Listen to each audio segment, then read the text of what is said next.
안녕하세요. 김덕현 목사입니다. 오늘도 좋은 날입니다. 우리 주님과 동행하며 어떤 상황 속에서도 기쁨을 유지할 수 있기를 바랍니다. 자, 오늘 우리가 나눌 말씀은 잠언서 13장 17절로 20절, 잠언서 13장 17절로 20절입니다. 제가 읽겠습니다. 악한 사자는 재앙에 빠져도 충성된 사신은 양약이 되느니라. 훈계를 저버리는 자에게는 궁핍과 수욕이 이르거니와 경계를 받는 자는 존영을 받느니라. 소원을 성취하면 마음에 달아도 미련한 자는 악에서 떠나기를 싫어하느니라. 지혜로운 자와 동행하면 지혜를 얻고 미련한 자와 사귀면 해를 받느니라. 아멘. 하나님의 말씀입니다. 오늘은 이 말씀을 통해서 만남의 축복이란 제목으로 은혜를 나누겠습니다. 하나님께서는 아담을 만드시고 난 다음에 독처하는 것이 좋지 않다 하여 배우자인 하와를 주심으로 행복한 가정을 만들도록 해주셨습니다. 이렇듯 사람은 이 세상을 홀로 살아갈 수가 없죠. 그러다 보니 어릴 적에는 부모의 도움을 받아야만 하고 장성에서는 배우자와 자녀들에게 도움을 주기도 하고 또 노년이 되어서는 배우자를 비롯하여 누군가의 도움을 받을 수밖에 없죠. 또 학교에 다니건 직장 생활을 하건 사업을 하건 심지어는 군대를 가건 사람은 누군가를 만나게 되어 있습니다. 뭐랄까요? 누군가를 만나서 도움을 받기도 하고 또 자신도 누군가에게 영향을 끼치기도 하죠. 그러다 보니 삶 속에서 누구를 만나느냐는 정말로 중요합니다. 바로 사람은 그 누군가의 영향을 받을 수밖에 없기 때문이죠. 그러기에 하나님을 믿고 이 세상을 살아가는 저와 여러분들이 항상 기도 제목 가운데 빠뜨리지 말아야 할 것이 있다면 바로 만남의 축복을 위해서 기도해야만 할 줄 믿습니다. 실제로 군대를 입대하면서 혹은 사회 초년생으로 첫 출근을 하게 된 청년들에게 저는 담임 목사로서 기도를 해줄 때가 있습니다. 그때 제가 빠뜨리지 않고 꼭 하는 기도는 바로 만남의 축복을 위해서 하나님께 간절히 기도하죠. 왜냐하면 아무리 남들이 알아주는 직장에 입사를 했고 또 소위 군대도 근무 환경이 편한 곳에 배치를 받았다고 해도 악한 사람을 만나거나 상식이 통하지 않는 사람을 만나게 되면 그곳에서 버텨내기가 쉽지 않기 때문입니다. 하지만 근무 환경이 열악하고 해야 할 일의 강도가 센 곳에서 일을 하게 되었어도 마음이 따뜻하고 서로에 대해 배려하는 분들을 만나게 되면 그 어려움을 넉넉하게 이겨낼 수도 있기 때문이죠. 그러기에 이 만남의 축복은 삶에서 너무나도 중요합니다.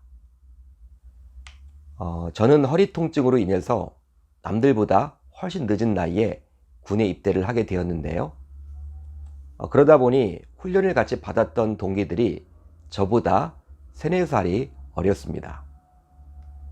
그렇지만 군대는 나이가 아니라 계급으로 움직이는 곳이었기에 참 쉽지 않은 군 생활을 하게 될 것으로 저 자신도 생각을 했었죠.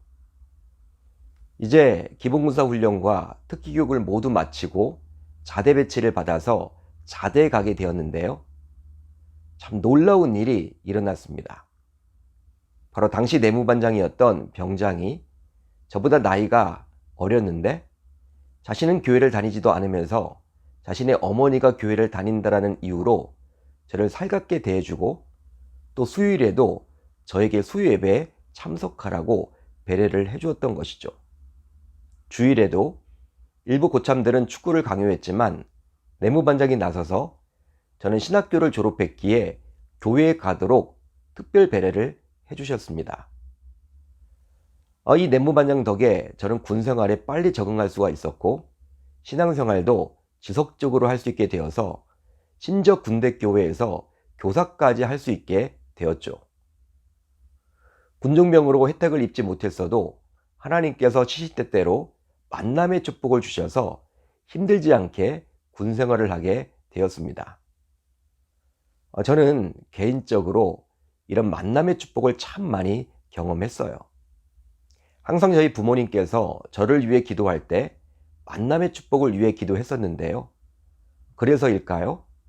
군 복무뿐만 아니라 그 이후 여러 사역지에서 사역을 하면서도 하나님께서 만남의 축복을 주심으로 좋은 목회자들과 장로님들과 성도님들을 만나서 지금까지 행복하게 목회를 해오고 있습니다.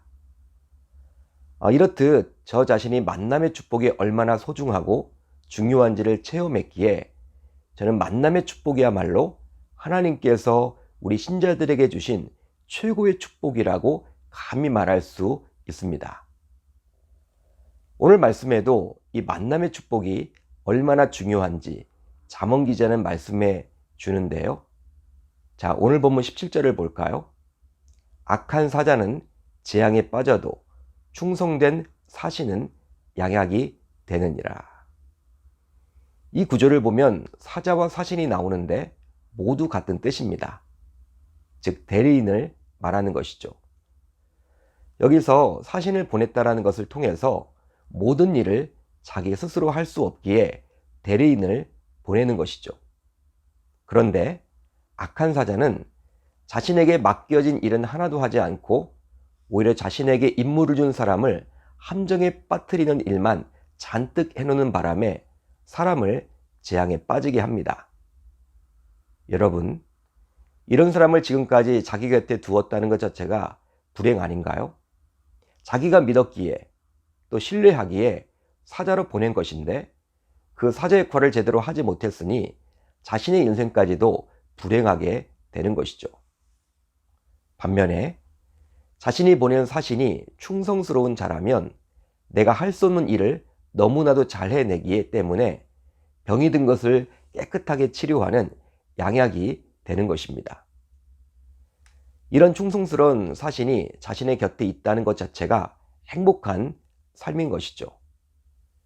실제로 우리는 사람의 속을 모두 다 들여다볼 수가 없어요. 들여다볼 수만 있다면 우리는 자신에게 재앙이 아니라 양약이 되는 자와 교제를 나누고 옆에 두고 하겠지만 우리는 사람의 속을 볼 수 없습니다. 그러다 보니 삶 속에서 나에게 재앙을 줄 수 있는 자와 교제도 나누고 심지어는 동역하기도 하죠. 그렇게 되면 인생 자체가 어려워지고 불행해집니다.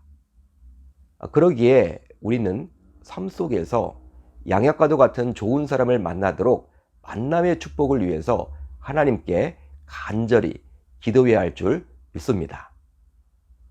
또 한 가지가 있다면 나도 어느 누군가에게 재앙과도 같은 존재가 아니라 양약과도 같은 존재가 되도록 훈계를 저버리는 자 혹은 미련한 자가 되어서는 아니 될 줄 믿습니다.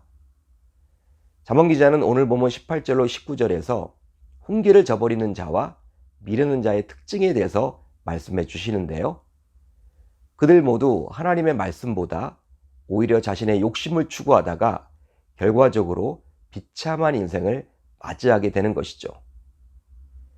실제로 누군가의 대리인인 사자라면 자신을 보낸 사람의 의도를 제대로 전하고 행하면 그만인데 자신의 욕심이 들어가므로 자신의 생각대로 말하고 행동하다가 결과적으로 자신을 보낸 사람에게 큰 재앙을 끼치게 되는 것이죠. 그렇다고 해서 자신이 잘 될까요? 결코 그렇지 않습니다. 자, 오늘 말씀 19절 하반절을 보면 미련한 자는 악에서 떠나기를 싫어하느니라 라고 나오기에 결과적으로 자신도 망하게 되는 것이죠. 그래서일까요? 잠언 기자는 이렇게 오늘 말씀을 마무리합니다. 지혜로운 자와 동행하면 지혜를 얻고 미련한 자와 사귀면 해를 받느니라. 아멘. 따라서 이제부터 저와 여러분들 모두 언제나 삶 속에서 미련한 자가 아니라 지혜로운 자를 만날 수 있도록 기도해야만 하겠습니다. 특히 나 자신뿐만 아니라 나의 자녀들, 나의 배우자도 이런 만남의 축복을 주시도록 하나님께 간절히 기도해야 할 줄 믿습니다. 자, 이제 우리 공동체가 함께 나눌 기도 제목인데요. 우선 삶 속에서 만남의 축복을 받아 누리게 하소서. 다음으로 오직 주님께만 집중하는 오늘 하루 되게 하소서. 오늘 하루도 말씀과 동행함으로 우리 승리하셨으면 좋겠습니다.